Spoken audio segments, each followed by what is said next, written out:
आपल्यासमोर गजरत साहेबांनी बाजीरावांच्या युद्धनीतीविषयी, त्यांच्या सेनापती गुणाविषयी, त्यांच्या विविध अंगाविषयी अतिशय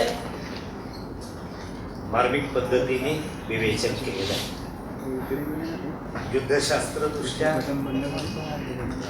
हा विषय त्यांनी विस्तृतपणे मांडलेला आहे. आता मी आपल्यासमोर दोन भागामध्ये माझा विषय मांडणार आहे.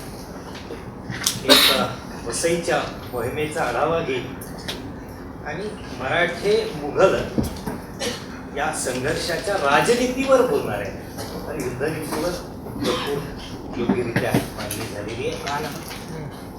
पहिल्यांदा मी वसईची मोहीम, मगाशी जो भाग राहिलेला आहे तो मांडायचा. कारण बाजीरावांच्याच काळामध्ये एका पाश्चात्य शत्रूवर मराठ्यांनी विजय प्राप्त केलेला आहे आणि या भारतातल्या अनेक शतकाच्या एका शक्तीला सीमित, पोर्तुगीजांच्या शक्तीला सीमित करण्याचं कार्य बाजीरावांच्या नेतृत्वाखाली झाले आहे. ज्याप्रमाणे जंजिरेकर सिद्धीवर अनेक शतकाची कोकण किनारपट्टीवरची एक सत्ता निर्मल्यव्रत झाली, तशी दुसरी सत्ता म्हणजे पोर्तुगीजांची. पोर्तुगीज व्यापाराच्या निमित्ताने आले, पुढं त्यांनी राज्य प्राप्त केलं. सत्ता प्राप्त झाल्यानंतर त्यांची धर्मांधता, इंग्रज आणि पोर्तुगीजांमधला हा मूलभूत फरक आहे, फ्रेंच आणि पोर्तुगीजांमधला हा मूलभूत फरक आहे की इंग्रज हे व्यापारीच राहिले, फ्रेंच हे व्यापारीच राहिले बहुतांशी. थोडासा धर्मप्रसार केला त्यांनी, परंतु पोर्तुगीजांमध्ये जेवढी धर्मांधता होती तेवढी ह्या दोन सत्ताधीशांमध्ये नव्हती. पोर्तुगीज हे कॅथॉलिक होते. त्यांनी जवळजवळ 500 वर्ष या भूमीला पीडा घेतली. पोर्तुगीजांच्या राज्याचे दोन भाग प्रामुख्याने केले जातात, उत्तर फिरंगान आणि दक्षिण फिरंगान. दक्षिण फिरंगान म्हणजे आत्ताचं गोव्याचं राज्य, पोर्तुगीजांचं गोव्यातलं राज्य, आणि उत्तर फिरंगान म्हणजे तुमच्या रेवदंड्यापासून ते दीव दमनपर्यंत, गुजरातपर्यंतची भूमी, याला उत्तर फिरंगान म्हटलं जातं. शिवाजी महाराजांनी या पोर्तुगीजांना कुठेतरी आवर धरण्याचा प्रयत्न केला होता, परंतु त्यावेळच्या परिस्थितीत तरी ती सत्ता टिकून राहिली आणि शिवाजी महाराजांच्या पश्चात त्यांना अनुकूलता प्राप्त झाल्यानंतर तिचा विस्तारही करण्यात. संभाजीराजांनी तिला शह देण्याचा प्रयत्न केला, गोव्यावर आक्रमण केलं आणि त्यावेळेस मुख्य गोवा बेट हे जिंकून घ्यायचं राहिलेलं होतं. दुर्दैवाने त्याच वेळेस मांडवी नदीला पूर आला आणि पोर्तुगीजांची सत्ता त्याची वेळेस टिकून राहिली. त्यानंतर असा मधला काळ पोर्तुगीजांना शह द्यावा अशी परिस्थितीच नव्हती. त्यानंतर पोर्तुगीजांना पहिला शह जर कोणी दिला तर तो बाजीरावांच्या काळाचा होता. मधल्या काळामध्ये पोर्तुगीजांची सत्ता आणखी वाढत गेली, त्यांची धर्मांधता वाढत गेली. एवढंच नव्हे तर उत्तर फिरंगानामध्ये साष्टी बेटामध्ये पोर्तुगीजांनी ठाण्याला म्हणजे साष्टी, गोव्यात हे पोर्तुगीजांच्या राज्यात 2 सासष्टी, हे 66 गावांचा मुलूक गोव्यातला आणि उत्तर फिरंगानामध्ये. तिथं ही 66 होती आणि इथं ही 66 गावांचा प्रांत, असं म्हणून त्याला साष्टी म्हटलं जातं. तर या 66 गावांचा जो उत्तर फिरंगानामधला भाग होता त्याचं मुख्य केंद्र साष्टी म्हणजे ठाणे. तर या ठाणे गावामध्ये किंवा त्याच्या अनुषंगाने त्यांनी मोठा किल्ला बांधायला सुरुवात केली. संपूर्ण ठाणे त्यावेळच्या गावाला, शहराला एका तटबंदीची निर्मिती, एक गावात छोटासा किल्ला होता, अधिक एक मोठी तटबंदी संपूर्ण त्या ठाणे शहराला निर्माण करण्याचा त्यांचा प्रयत्न होता. या उत्तर फिरंगानामध्ये त्यांची 2 महत्वाची केंद्र होती, एक वसई की जे त्यांची हिंदुस्थानातल्या राजधानीची उपराजधानी, हिंदुस्थानातलं जे पोर्तुगीजांचं राज्य होतं उत्तर आणि दक्षिण फिरंगान, त्यातलं दक्षिण फिरंगांचं गोवा बेट आणि उत्तर फिरंगानाची वसई, परंतु हिंदुस्थानाची ती उपराजधानीसारखं होतं. वसई ही अत्यंत बळकट असं ठाणं होतं आणि उत्तर फिरंगानामधली उपराजधानी ठाणे होती. वसई मुख्य आणि ठाणे उप. या ठाणे शहराला तटबंदी करायची असा त्यांनी निर्णय घेतला. हे करत असताना तिथला जो एदुर दमेलो होता त्याने एक निर्णय घेतला की या ठाण्याची तटबंदी बांधण्यासाठी इथल्या सगळ्या लोकांनी सक्तीने सहभागी होणं आवश्यक आहे. दुसरा भाग, यासाठी त्यांनी एक मोठा कर लोकांवर लादला. तिसरी गोष्ट की त्यांनी सांगितलं की जो ख्रिश्चन धर्म स्वीकारेल त्यालाच ठाणे शहरामध्ये राहता येईल, असा तिसरा निर्णय. पोर्तुगीजांकडून अनेक प्रकारचे अन्याय होत होते. शेंडीपट्टी म्हणजे शेंडी ठेवायच्यासाठी पट्टी, लग्नपट्टी. तिसरी गोष्ट की एखादा हिंदू मृत्यू पावल्यानंतर जर त्याच्या वारसाला वडिलांची 100% प्रॉपर्टी हवी असेल तर त्यांनी ख्रिश्चन धर्म स्वीकारला पाहिजे.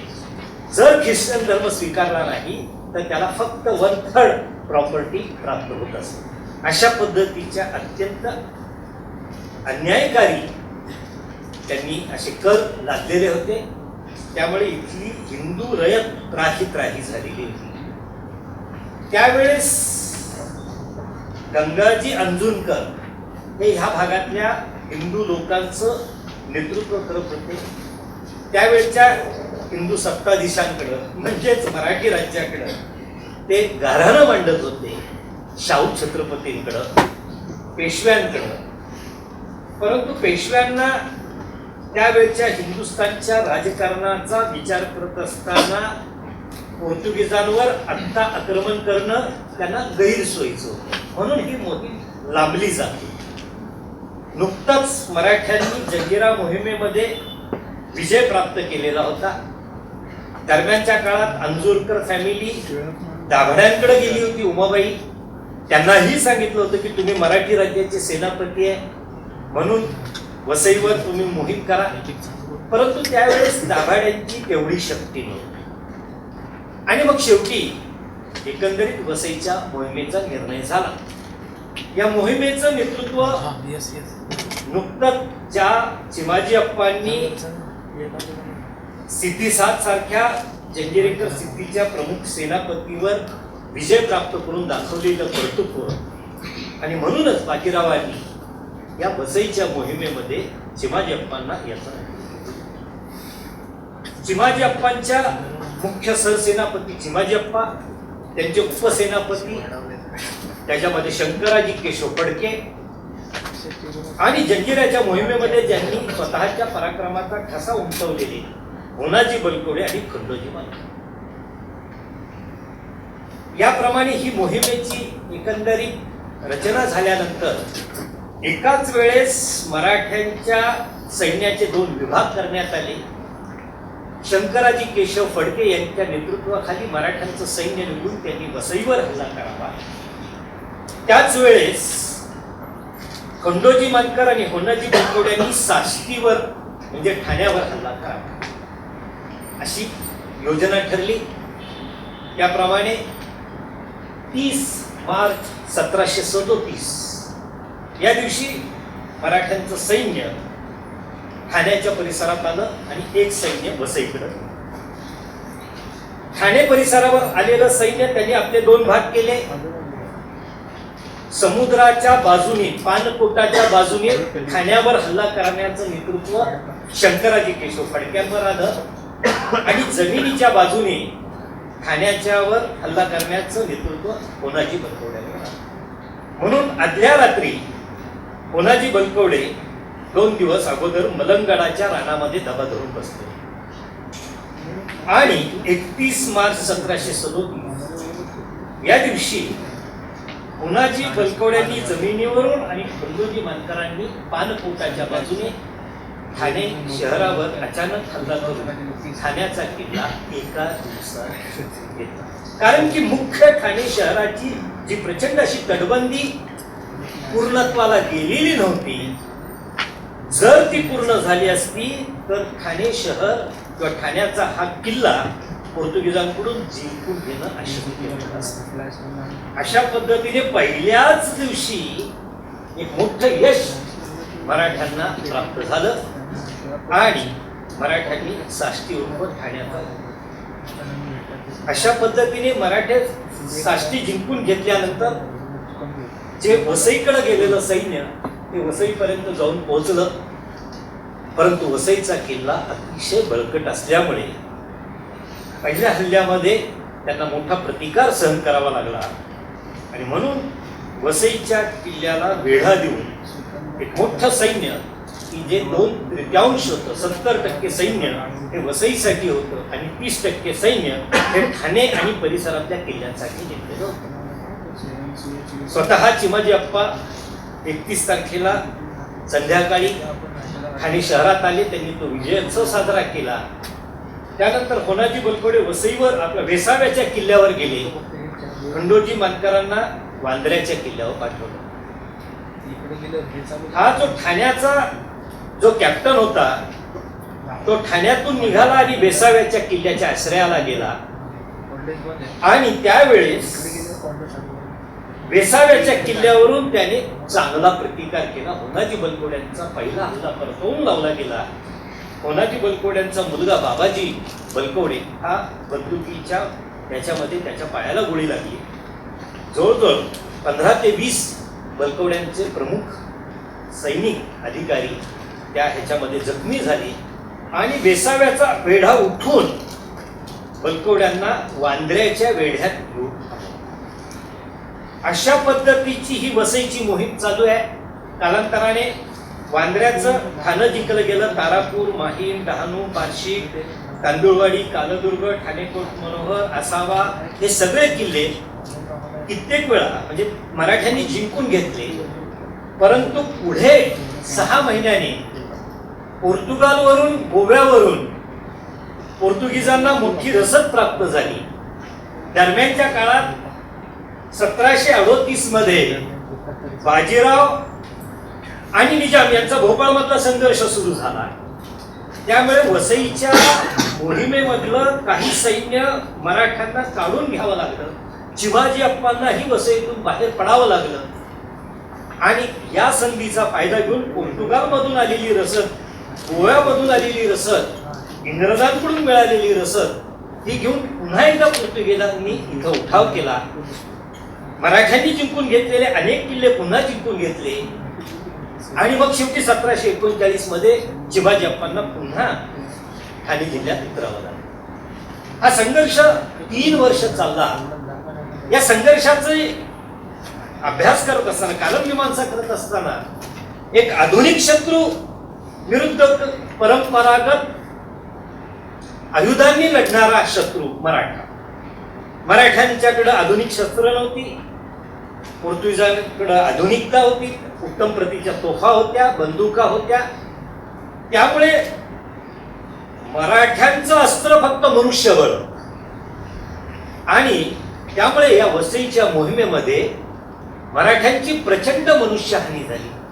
परंतु मराठ्यांनी कुठल्याही परिस्थितीमध्ये वसई जिंकून घ्यायचा हा निर्धार केलेला होता.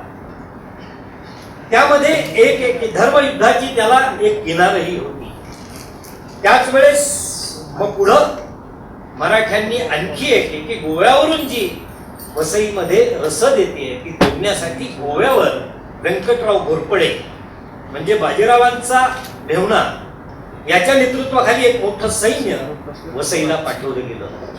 त्यावेळेस घोरपड्यांनी जवळजवळ गोव्याची 66 जिंकून घेतली. गोवा बेटापुरतं पोर्तुगीजांचं राहिलेलं होतं. अशा पद्धतीने दोन्हीही बाजूने मराठ्यांनी पोर्तुगीजांचं हे सगळं नियंत्रित करण्याचा प्रयत्न केलेला होता. अशा पद्धतीने हिंदुस्थानातलं पोर्तुगीजांचं सगळं राज्य आपल्या हातातून जातंय अशी परिस्थिती निर्माण झाल्यानंतर पोर्तुगीजांनी काही तहाचा सुरू केलं आणि शेवटच्या पर्वामध्ये मराठ्यांनी वसईच्या किल्ल्यावर 1739च्या मे महिन्यामध्ये प्रचंड मोठा मारा चालू केलेला होता. यासाठी शिंदे होळकर इथं आलेले होते. मराठ्यांचं बरचसं सैन्य या मोहिमेत भाग घेतलं होतं. प्रचंड मोठी हानी होत होती. त्या बखरीमध्ये वसईच्या असं चिमाजी अप्पा सांगतात की जर तुम्हाला हा किल्ला घेता येत नसेल तर एका तोफेच्या तोंडी मी उभा राहतो, माझं मुंडकं तरी वसईच्या किल्ल्यात जाऊ द्या. इतका निकाराचा शेवटचा प्रयत्न झाला आणि त्यातून शेवटी वसईचा किल्ला पोर्तुगीजांना मराठ्यांना द्यावा लागला. तो अंतिम तह झाला. कारण की गोव्याचं का होईना राज्य वाचेल आणि वसईचा किल्ला म्हणजे उत्तर फिरंगाण आपण शेवटी मराठ्यांना देऊन टाकू. दक्षिणेतलं जे गोव्याचं राज्य आहे ते तरी टिकून राहील आणि म्हणून पोर्तुगीजांनी मराठ्यांशी तह केला आणि या तहामध्ये गोव्याचं राज्य हे पोर्तुगीजांकडे शिल्लक आहे. यामध्ये फक्त दीव आणि दमण ही छोटीशी 2 शहरं जी पोर्तुगीजांकडे राहिली आणि सिल्वासा ही 1947 सालानंतर शिल्लक राहिली. मग यातून महत्व की आज गोव्याच्या संस्कृती आणि तिच्या संपूर्ण जो काही पडलेला प्रभाव आहे यातून हे उत्तर फिरंगाण जे वाचलंय आज आपली मुंबई आणि मुंबईचा जो परिसर इथं असलेली ही जी संस्कृती आजही टिकून आहे. यामध्ये चिमाजी अप्पा बाजीरावांची त्यावेळची राजनीती आणि मराठ्यांनी केलेला त्याग यामुळेच आज आपण इथे उभे आहोत. नाही तर आज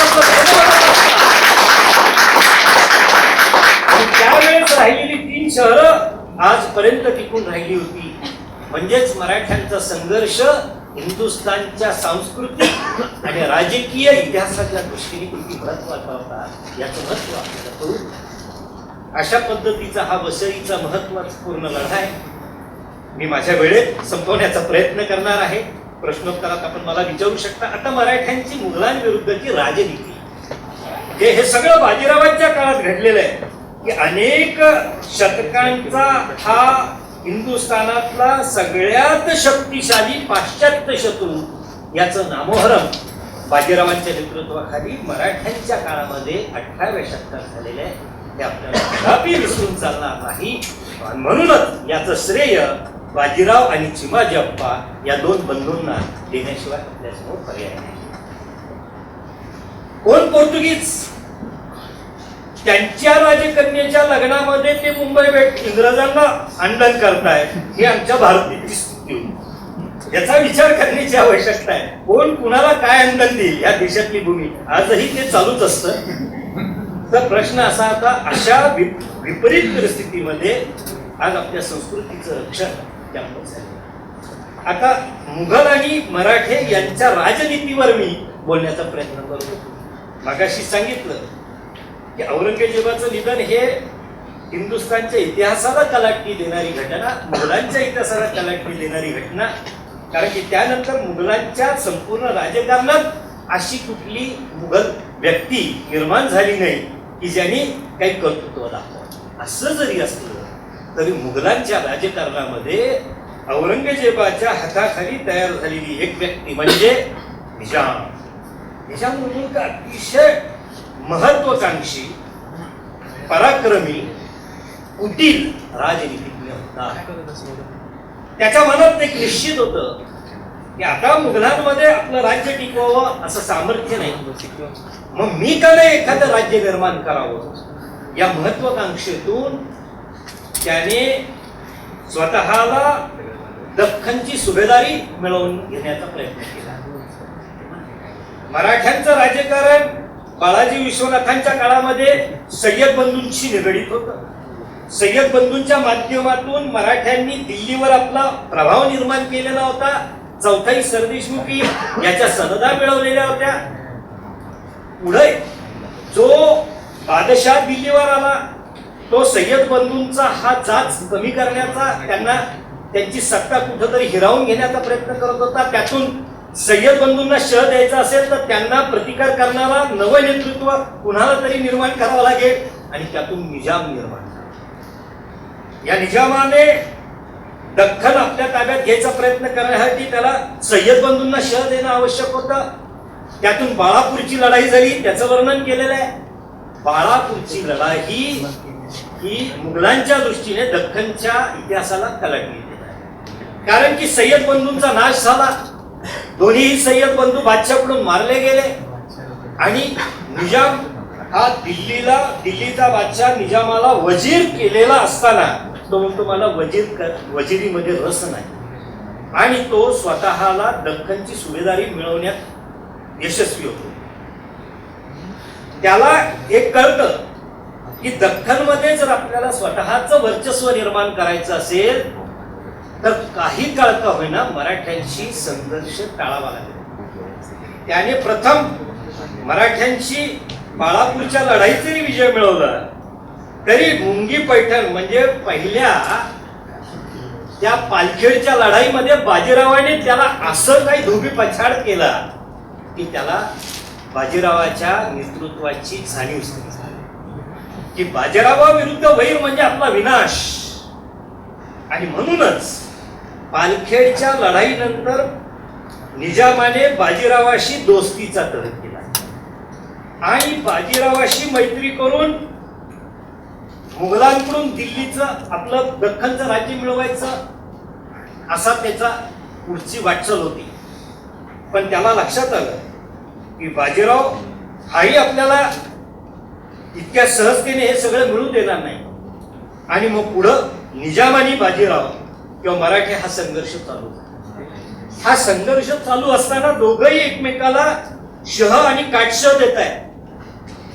म्हणून निजामाने पहिल्यांदा शाहू आणि बाजीरावांना शह देण्यासाठी मराठी राजकारणात अंतर्प्रवेश केला. त्याने शाहूचा प्रतिस्पर्धी असलेला कोल्हापूरचा संभाजी याच्याशी संधान बांधलं. त्यानंतर बाजीरावाशी बाळाजी विश्वनाथाशी वैर झालेला चंद्रसेन जाधव याला हाताशी घेतलं. बाजीरावांचे परंपरागत प्रतिस्पर्धी जाधव आणि इतर या सगळ्यांना आपल्या हाताशी घेतलं. निंबाळकरांना हाताशी घेतलं आणि मराठ्यांच्या माध्यमातूनच मराठ्यांना शह द्यायला सुरुवात.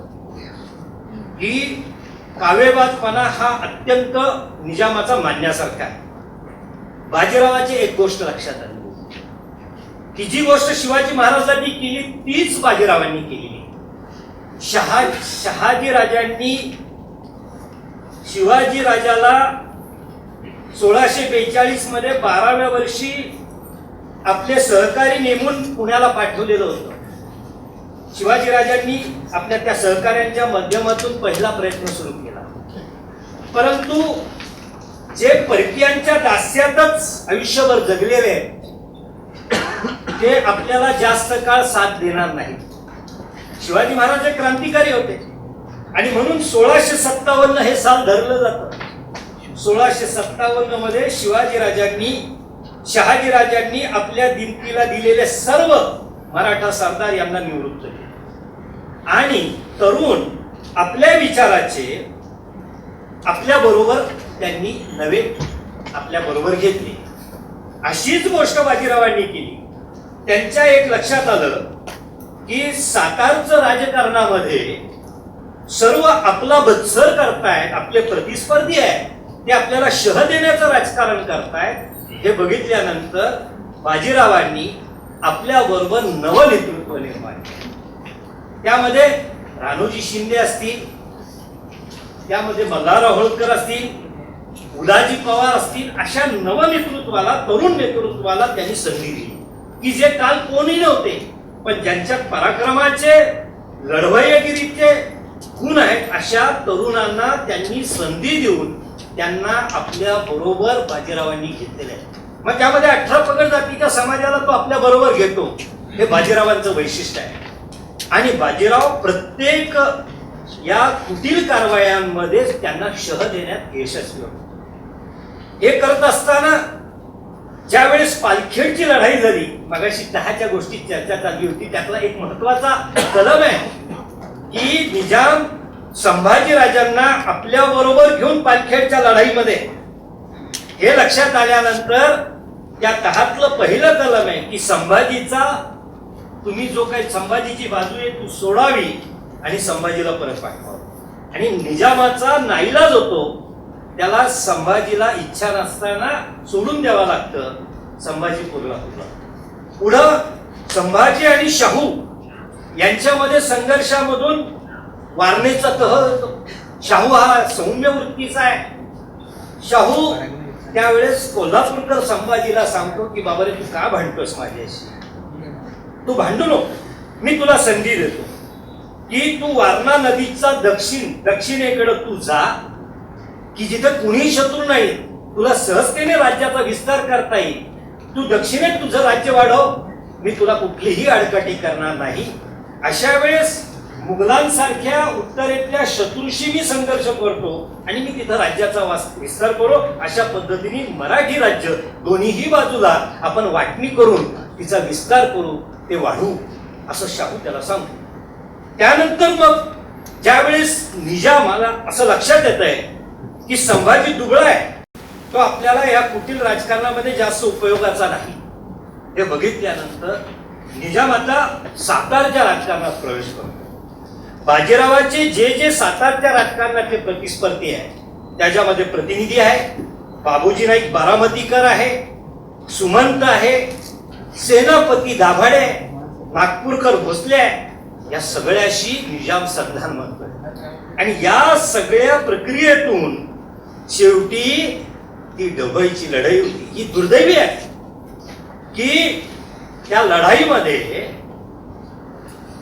पेशव्यांच्या विरोधात सेनापती आणि मराठा सर्व सरदार एकत्र होत आहेत. पण त्याची एक पार्श्वभूमी आहे, कारण की कुठल्याही महत्वाकांक्षी, जसं म्हणतात की एका म्यानामध्ये 2 तलवारी बसत नाही, तसे महत्वाकांक्षी व्यक्ती हे कुठं ना कुठं तरी स्वतःचे एकमेकाचे प्रतिस्पर्धी ठरतात. ज्यावेळेस गुजरात ही परंपरेप्रमाणे दाभाड्यांकडं, खंडेराव दाभाड्यांनी गुजरातमध्ये प्रवेश केलेला होता आणि गुजरातची चौथाई दाभाड्यांनी घ्यावी अशी अवस्था असताना गुजरातचा बराचसा भाग अजून जिंकून घ्यायचा होता.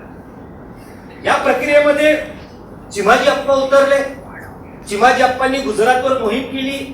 गुजरातचा बराचसा भाग मुघलांकडून जिंकून घेतला. साहजिकच आहे की त्याची चौथाई चिमाजी अप्पा स्वतः मागणार. अशा वेळेस त्या गुजरातच्या मुघल सुभेदाराने चिमाजीला अर्धी गुजरातची चौथाई देण्याचं मान्य केलं. याचा परिणाम काय झाला की दाभाड्यांना वाटलं की आमच्या कार्यक्षेत्रामध्ये पेशव्यांनी प्रवेश केलेला आहे आणि त्यातून तो दाभाड्यांचा संघर्ष उभा राहिला. त्यावेळेस खरं तर कुणाचं चुकलं आणि कुणाचं बरोबर होतं हे ठरवणं अवघड आहे, परंतु तो कटू संघर्ष झाला. दुर्दैवाने त्यामध्ये त्र्यंबकराव दाभाडे मारला गेला. तुम्हाला माहिती नसेल, त्र्यंबकरावला जी गोळी लागली ती त्याच्या सख्या मामाकडून. भाऊसिंग टोके हे त्र्यंबकराव दाभाडेंचे सख्खे मामा, ते मराठ्यांकडून म्हणजे पेशव्यांकडून होते. त्यांनी त्र्यंबकराव दाभाड्यांना खूप समजावून सांगण्याचा प्रयत्न केला, परंतु त्यातून घडलं नाही आणि शेवटी टोक्यांचीच गोळी त्र्यंबकराव दाभाड्यांना लागली. आणि मग कुठंतरी हा कुटुंबा संपवण्याचा प्रयत्न शाहू महाराजांनी केला. सातारला बाजीरावांना बोलावून घेतलं आणि त्या उमाबाई दाभाडे फार महत्वाकांक्षी होत्या. अहमदाबाद त्यांनी जिंकून घेतलेलं आहे. त्या उमाबाईंच्या मांडीवर बाजीरावांना घातलं आणि सांगितलं की मेला तो बाजीराव, जिवंत आहे तो त्र्यंबकराव. अशा पद्धतीने दोघांमध्ये समेट शाहू महाराजांनी घालून देण्याचा प्रयत्न केला. आता पुढचं राजकारण बघा की हे सगळं निजाम करतोय. मराठ्यांना आपापसात लढवण्याचं काम निजाम करतोय आणि आम्ही त्या राजकारणाला बळी पडतोय. आता उत्तरेच्या राजकारणामध्ये बाजीरावांनी एक निर्णय घेतला होता की मुघल साम्राज्य हे विशाल वटवृक्षासारखं आहे. याच्या किती फांद्या तोडून काही उपयोग नाही. सामान्य सरदारांशी लढण्यात काही अर्थ नाही. आपल्याला कुठंतरी दिल्लीवर झेप घ्यावी लागेल आणि यातूनच त्याच्या मुळावर घाव घातला पाहिजे, म्हणजे हे झाड तुटून पडेल. त्याच्या किती फांद्या तोडत बसणार, ही बाजीरावांची राजनीती आहे. आणि त्याचाच परिणाम बाजीरावांची सगळी घोडदौड दिल्लीकडे चालू आहे. दरम्यान ज्या वेळेस सादत खानाचा संघर्ष हा बाजीरावांच्या जीवनातला एक अभूतपूर्व आहे, की बाजीराव ज्यावेळेस उत्तरेकडे गेले आणि त्यावेळेस सादत खानाचे सैन्य, या सैन्याला होळकरांचं एक बिनीचं पथक सामन्यात, होळकरांच्या त्या छोट्याशा 2-4 हजार सैन्याचा सादत खानाने पराभव केला. आणि त्याने त्याचं असं काही वर्णन दिल्ली दरबारात केलं की बादशाने त्याचा यथोचित गौरव केला ह्या सगळ्या मुघलांचा. आणि आता प्रश्न पडला की त्याने सांगितलं बाजीराव गेला, आता तो नर्मदेच्या पारही गेला असेल. हे म्हटल्यानंतर त्या बातम्या बाजीरावाला समजल्यानंतर बाजीरावाने आपलं अस्तित्व दाखवण्यासाठी 3 दिवसाची अशी प्रचंड घोडदौड केली की हिंदुस्थानच्या इतिहासातली अशा पद्धतीची ही सगळ्यात वेगवान घोडदौड म्हटली तरी वावगं ठरणार नाही. अशा वेळेस बाजीरावांचा हेतू काय? दिल्ली जिंकून घेण्याचा नाही, दिल्लीची लूट करून घेण्याचा नाही, दिल्लीकरांना आपलं अस्तित्व दाखवून देण्याचा हा मानस होता. आणि त्याप्रमाणे बाजीरावांनी 3 दिवसाची घोडदौड करून 140 मैलाचा टप्पा 3 दिवसात पार करून दिल्लीच्या त्यावेळच्या रामलीला मैदाना, म्हणजे आताचं जे रामलीला मैदान आहे तिथं त्यावेळची जी काही यात्रा होती त्या यात्रेमध्ये झोंबडाझोंबड केली असा शब्द आहे. आणि त्यांना दाखवून दिलं की मी दिल्लीत आलेलो आहे. हे वर्तमान ज्या वेळेस बादशाला समजलं त्यावेळेस बादशाला बाजीराव काय आहे याची, आणि त्यांनी सांगितलं अरे तुम्ही कुठल्या बादशाहाला कुठं पाठवलं होतं? आज तो बाजीराव तर माझ्या घरात आलाय, कुठल्या बाजीरावाला पाठवलं होतं? आणि त्याला त्याची जाणीव झाली. ही जाणीव झाल्यानंतर बाजीराव बघा याला खरा सेनापती म्हणायचा, कारण की तो त्या विजयाच्या उन्मादामध्ये अडकून पडला नाही. शत्रूचे अनेक, ज्यावेळेस राजस्थानामध्ये राजपुतांचं सैन्य, मुघलांचं इतर सैन्य चारही बाजूने यावेळेस सगळं सैन्य बाजीरावाच्याकडे वाटचाल करतायत. जर बाजीराव एखादा दिवस किंवा काही तास जरी तिथं गुंतून पडला असता तर बाजीरावाचं आणि मराठ्यांचं सैन्य विनाशाकडे जातं. परंतु अशा वेळेस बाजीरावांनी 2 येणाऱ्या सैन्यामध्ये 4 किलोमीटरच्या गॅप मधून वेगामध्ये मुसंडी मारली आणि ते 2 सैन्य जे एकमेकाला मिळून बाजीरावाची संपूर्ण कोंडी होणार होती, ती कोंडी एकत्र येण्या अगोदर ती कोंडी फोडून बाजीराव बाहेर पडले आणि सुखरूप भागामध्ये येऊन पोहोचले. अशा पद्धतीचं युद्धशास्त्र करून शत्रूला एकदम भयभीत करणं, शत्रूला आश्चर्यचकित करणं, हे बाजीरावांचा जो उद्देश होता तो सफल झाला. इथंच मुघल साम्राज्याला बाजीरावाच्या नेतृत्वाची चुणूक जाणून आली. बाजीरावांनी त्यानंतर अनेक लढाया, म्हणजे बाजीरावांच्या आपल्याला कर्नाटकातल्या मोहिमांमध्ये बाजीराव कुणालाच माहित नाही.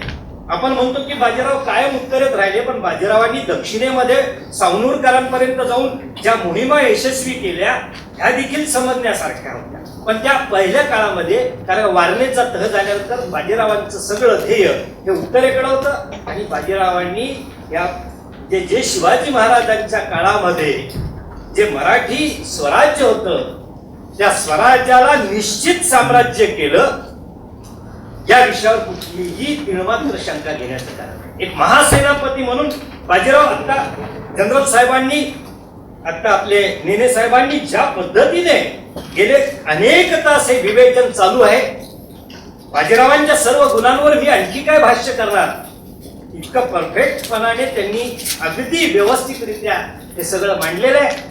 बाजीरावाच्याच काळात पोर्तुगीजांसारख्या एका, म्हणजे जर बाजीरावांच्या काळात आम्ही वसई जिंकून घेतली नसती तर पुढच्या काळात एखाद्या वेळेस हिंदुस्थानात जी इंग्रजांची सत्ता आली असती, जी आली त्याऐवजी पोर्तुगीजांची आली असती का, हा एक प्रश्न पडला असता.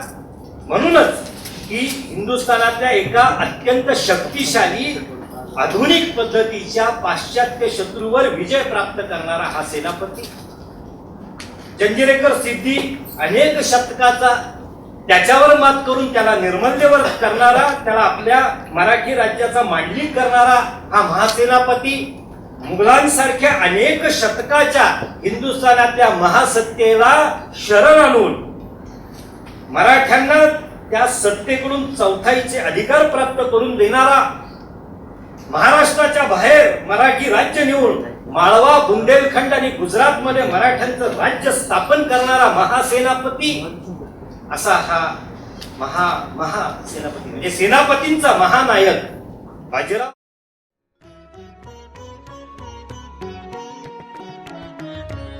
ऐतिहासिक संदर्भांचा अभ्यास करून लिहिलेली आमची पुस्तके ऑनलाईन तसेच मुंबई आणि पुण्यातील प्रमुख पुस्तक विक्रेत्यांकडे उपलब्ध आहेत. आमच्या चॅनलला आपण सबस्क्राईब केलेले असल्यास चॅनलच्या नावाशेजारी असणाऱ्या बेल आयकॉनवरती टॅप करून नवीन येणाऱ्या व्हिडिओबद्दल त्वरित नोटिफिकेशन्स मिळवा. आमचा हा प्रयत्न आपल्याला कसा वाटला आम्हाला कमेंट्समधून जरूर कळवा. ही माहिती अधिकाधिक लोकांपर्यंत पोहोचण्याकरता व्हिडिओ लाईक आणि शेअर करा. मराठा इतिहासावर माहितीपूर्वक आमचे इतर व्हिडिओ पाहण्याकरता आमचे चॅनल नक्की सबस्क्राईब करा.